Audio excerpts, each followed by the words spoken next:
Hi everyone, welcome back to the mini vlog. Cake ತಗೊಂಡು ಹೋಗೋಣ ಅಂತ ಬಂದ್ವಿ ನ್ಯೂ ಇಯರ್ ಸೆಲೆಬ್ರೇಷನ್ಗೆ. ನೋಡ್ತೀನಿ ಇಷ್ಟು ಕೇಕ್ಸಲ್ಲಿ ಯಾವ ಕೇಕ್ ತಗೊಳ್ಳೋದು ಯಾವ ಕೇಕ್ ಬಿಡೋದು ಅಂತಲೇ ಫುಲ್ ಕನ್ಫ್ಯೂಷನ್ ಇತ್ತು. ಬಟ್ ಯಾವುದೋ ಒಂದು ಸೆಲೆಕ್ಟ್ ಮಾಡಿಕೊಂಡು ಬೇಗ ಮನೆಗೆ ಬೇರೆ ಹೋಗಬೇಕಿತ್ತು, ಹೋದ್ವಿ. ಆ್ಯಂಡ್ ಇಲ್ಲಿ ಏನಾದ ಸಿಕ್ಕಾಪಟ್ಟೆ ರಶ್ಶು. ಆ ರಶ್ಶಲ್ಲಿ ಇದೇ ಫ್ಲೇವರ್ ಅದು ಇದು ಅಂತಲೂ ಕೇಳೋಕ್ಕಾಗೋದಿಲ್ಲ.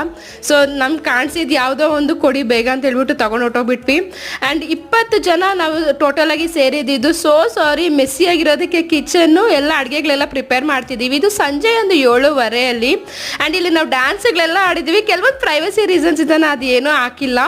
ಆ್ಯಂಡ್ ಇದೇನು ಅಂತಂದರೆ ಎಲ್ಲನೂ ನಾನ್ ವೆಜ್ ಐಟಮ್ಸೇ ಮಾಡಿದ್ದು. ಆ್ಯಂಡ್ ಎಲ್ಲರೂ ವೆಯ್ಟ್ ಮಾಡ್ತಾ ಇದ್ವಿ 12 o'clockಗೆ ಕೇಕ್ ಕಟ್ ಮಾಡೋಣ ಅಂತ ಹೇಳ್ಬಿಟ್ಟು. ಫೈನಲಿ 12 o'clockಗೆ ಕೇಕ್ ಕಟ್ ಮಾಡಿಸಿದ್ವಿ. ಇದು ಆ್ಯಕ್ಚುಲಾಗಿ ನಮ್ಮ ಗ್ಯಾಂಗಲ್ಲಿ ನನ್ನ ತಮ್ಮನೇ ತುಂಬ ಚಿಕ್ಕವನಾಗಾಗಿ ಅವನ ಕೈಯಲ್ಲೇ ಕೇಕ್ ಕಟ್ ಮಾಡಿಸ್ತಾ ಇದ್ದೀವಿ. ನೀವು ಹೇಗೆಲ್ಲ ಸೆಲೆಬ್ರೇಟ್ ಮಾಡಿದ್ರಿ ಅಂತ ನಾನು ಕಮೆಂಟ್ ಬಾಕ್ಸಲ್ಲಿ ತಿಳಿಸ್ಕೊಡಿ. ನಾನು ನಿಮ್ಗೆ ನೆಕ್ಸ್ಟ್ ವಿಡಿಯೋಲಿ ಸಿಗ್ತೀನಿ. ಅಂಟಿಲ್ ದೆನ್ ಬಾಯ್ ಬಾಯ್.